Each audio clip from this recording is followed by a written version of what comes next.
Jay Slater's mom reveals how he really got caught up in gang attack that landed him with shock conviction.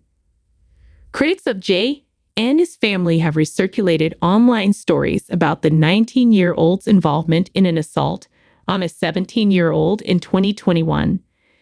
Victim Tom Hilton was left with a head wound after he was attacked by a group of youngsters with weapons, including a golf club and axe in Richton Lanks. Tom spoke out after Jay went missing on June 17, urging trolls to leave his family alone and allow them to focus on the search. Jay's mom, Debbie Duncan, said Jay did not harm Tom, but was convicted of violent disorder after witnessing the assault.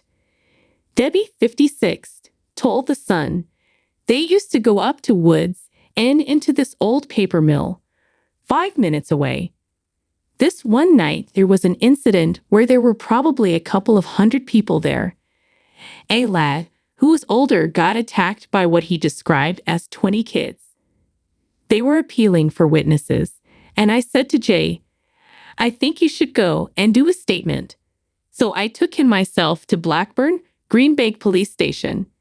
And he gave his version of events, which that Tom was already on the ground when he saw it, and he was at the back.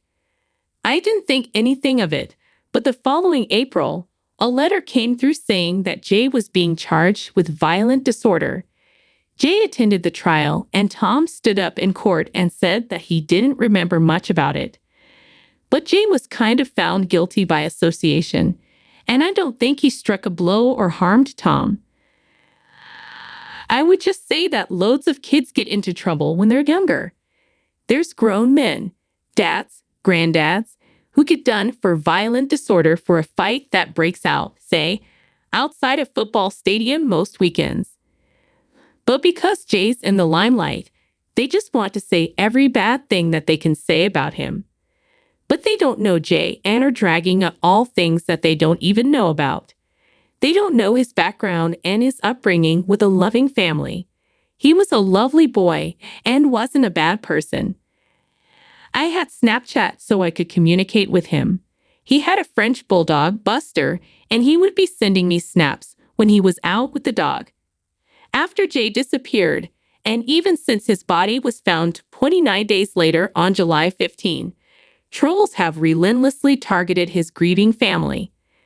Their suffering has also been made worse by sick ghouls who have peddled vicious claims on social media. Among the wild accusations were that Jay had stolen a 12,000 pounds watch from a gangster during his fateful night out or fallen foul of a drug cartel. But Debbie insisted the claims are nothing more than callous rumors. She said he would never have been involved in anything like that. He had only been in Tenerife 3 days and was at a festival with friends which had wristbands, security, and an itinerary. I've no idea where these drug stories have come from, and the stuff about him stealing a watch is nonsense. Debbie slammed trolls who have been hounding her family and spreading nasty comments and baseless claims on platforms such as TikTok and Facebook. She added, the people saying stuff about him didn't know Jay, and they don't know us.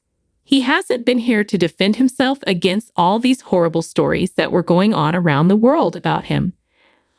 Hundreds of mourners attended the funeral of Jay of Oswaldtwistle, Lancs at Accrington Crematorium on Saturday, August 10. Funeral director Sarah Barton, who officiated the service, told the congregation how Jay touched the lives of so many people.